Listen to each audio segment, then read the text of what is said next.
When the word pirate comes to mind, your mind is likely to conjure up an image of Disney's Captain Jack Sparrow from Pirates of the Caribbean. These images of charismatic swashbucklers are common representations of these legendary maritime criminals in popular culture, and they almost make us forget that sometimes pirates could in fact be bad at being pirates. You are without doubt the worst pirate I've ever heard of.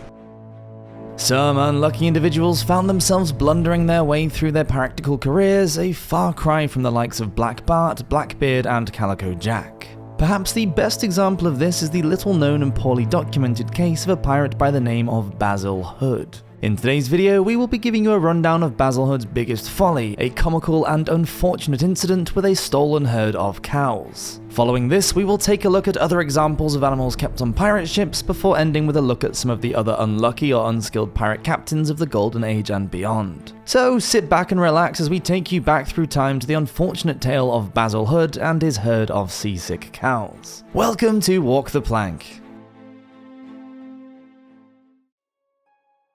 Hood's seasick cows.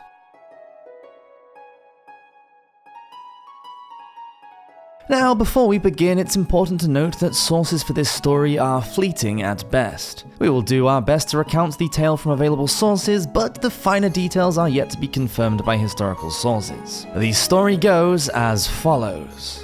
At some point throughout the course of the Golden Age of piracy, a pirate captain by the name of Basil Hood was out on the high seas, likely around the waters of the Caribbean.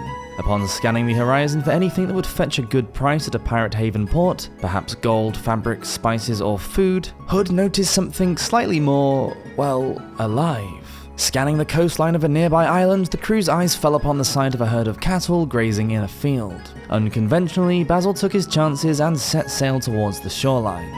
Now, some sources claim that Hood was actively trying to surprise people by his actions of stealing the herd of cows, but what followed was nothing short of disastrous for him and his crew. The pirates dropped their anchor and stormed the shoreline, terrorizing the cattle herders on land, causing them to flee.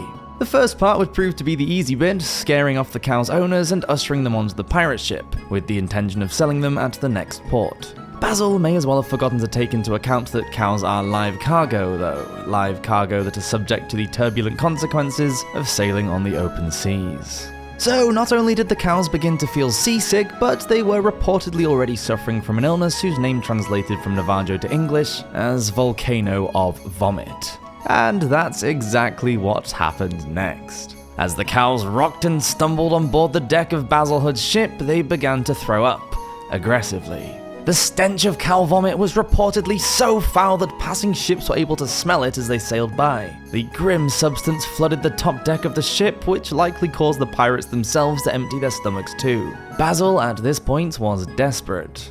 With a sense of great urgency, he flagged down a passing ship who he expected might be able to help him, which turned out, unbeknownst to Basil, to be a British naval warship. When the military officers boarded Basil's vessel, they too could not bear to stand the sight and smell of gallons upon gallons of cowsick, and immediately left Basil's ship. No effort was made to arrest Basil or his pirates, and the cows were left where they were. Perhaps they believed that to be a fate worse than the men of the law for Basil. What happened to Basil and his cows next is anybody's guess, as records cannot be traced beyond the point where the officers took off, leaving the pirates to deal with the mess. Perhaps he braved the stench and transported the cows to the nearest pirate haven port, but whether or not he was able to find a buyer for the sick livestock is unknown. The authenticity of the tale. As funny as Basil's tale is, it falls victim to the same fate as many pirate legends and stories in the way that its authenticity cannot easily be proved. Unsurprisingly, Basil Hood is not the kind of pirate to have his own entry in Charles Johnson's A General History of the Pirates, nor did he leave much of an impact in sailor stories across the Atlantic Ocean in the Golden Age. In fact, the reason Basil Hood's tale is so widely known seems to be a direct result of his appearance on the British children's show Horrible Histories, where his attempt at oceanic cattle rustling was turned into a skit. Some speculate that the producers of the show may have even created the pirates to add a comedic touch to the episode. Either way, whether Basil Hood was an authentic historical historical figure or a 21st century creation, he plainly wasn't significant enough in the historical record to make any impact beyond his attempt to steal a herd of cows. It's also perhaps worth noting that the authorities would be highly unlikely to release a wanted man just because he smelled too bad to arrest. Although, if you're about to go on any crime sprees, maybe you could try not shower for a week first and leave a comment below to let me know what happens. Animals on board pirate ships.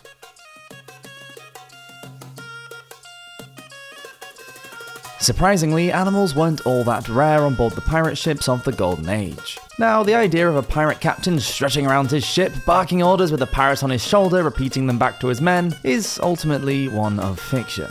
We have Robert Louis Stevenson's Treasure Island to thank for this trope, and in reality, pirates would not have been commonplace on pirate ships unless they were being traded and stolen to turn a profit at port. As Western technology spread to the Americas, animals perceived to be exotic by Europeans would have fetched a high price if captured and sold for their furs, feathers, and skins. So animals such as parrots most likely did make their way onto pirate ships, but perhaps not onto the shoulders of the pirates themselves. Some animals served a different purpose, however. Just like you and I, pirates valued animals as companions and are thought to have occasionally kept cats and dogs as pets on board their ships. Not only did this help to ease the loneliness of being at sea, but these animals, especially the cats, would have been able to keep the ship clean of rats and mice that could have posed a danger to health or food resources. Moreover, pirates and sailors from the Golden Age alike were known to have been highly superstitious individuals. A black cat, for example, would have been seen as a good luck charm, perhaps to bolster the chances of pirates coming back to port with a ship full of treasure. The pirates believed that if a cat was cared for and well looked after, nothing bad would happen to the ship. It would act as a guardian of sorts. If the cat was harmed or passed away on a voyage, the ship and its crew would be doomed, either to their deaths or to an unlucky voyage. Who was the unluckiest pirate to set sail? Basil Hood was not the only unlucky or poorly skilled pirate thought to have sailed the waters of the Atlantic Ocean in the Golden Age of piracy. Captain William Kidd, a pirate we've discussed frequently on this channel when discussing execution methods, is actually commonly referenced as the most unlucky pirate ever to set sail. Kidd started his career as a plunderer when he became a privateer in the 1690s. The English government sent him to the waters of the Caribbean to rid the region of pirates, and for a while he did just that. Before too long though, Kidd started to see the benefits of engaging in piracy, and only partially with England's backing, started wildly attacking any ships that were carrying anything of value. The government became furious with William Kidd a few years later when he returned to England and sailed down the Thames. It was customary to salute any naval vessels that might pass by in these waters, and Kidd refused to do so when a British naval yacht sailed by.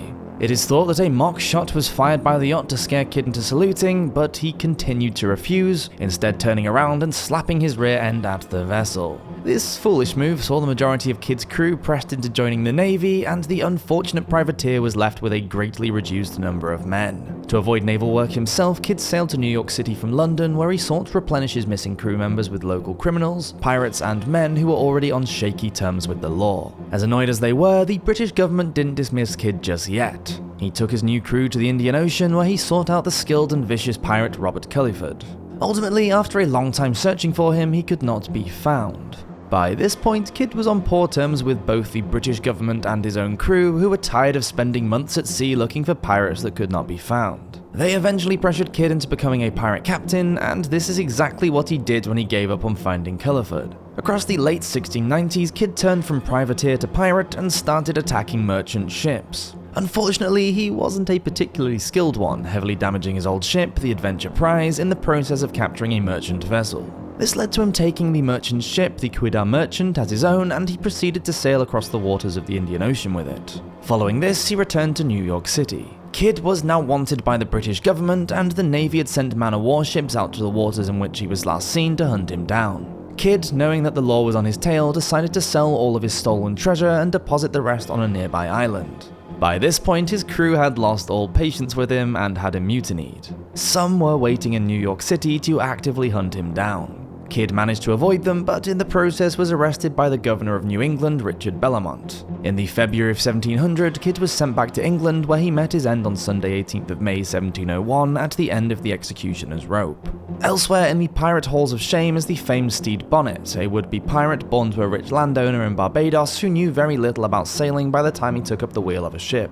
The actual reason why a man with no knowledge of the sea would turn to piracy is unknown, but some speculate that it might have been because he detested his wife so much that he felt like he needed an escape route. Unfortunately, that escape route was through engaging in one of the most dangerous crimes of the time. Bonnet chose to buy rather than steal his ship, using his family's money, and was reportedly very reliant on his crew to advise him on what to do in all manner of scenarios. One of Bonnet's first acts of piracy was to travel to Nassau, the world's largest pirate haven. On the way, he ran afoul of a gigantic Spanish man-of-war warship, and both Bonnet and his vessel sustained terrible injuries in the process. Eventually, Bonnet would fall in with the legendary Blackbeard and ended up serving as a puppet captain whilst Blackbeard did all of the hard work. The crew much preferred working under Blackbeard, much to the disdain of Bonnet. Blackbeard then played a cunning trick on Bonnet, urging him to accept the King of England's pardon to pirates. He accepted it and sailed to North Carolina whilst Blackbeard took all of Bonnet's loot. Blackbeard then took off with the spoils, marooning his crew on a nearby island and running Bonnet's ship aground. When Bonnet discovered the betrayal, he was furious, but was unable to track down Blackbeard to regain his career. Instead, Bonnet retired from piracy, but was arrested shortly after. In 1718, after a run-in with the governor of South Carolina, he was hanged. So, piracy was indeed more nuanced than we would be led to believe. Not all pirates who sailed the seas throughout the Golden Age were powerful, charismatic swashbucklers, it would seem. Many of them were sailors who, presented with the challenges and terrors of life as a pirate, failed to make a name for themselves. Unfortunately, these unlucky or unskilled pirates were the ones that typically found themselves either penniless or at the hands of the dreaded executioner back in London. Thank you for watching this episode of Walk the Plank. Please do subscribe if you're enjoying these videos, and I'll see you next week for another video. Cheers!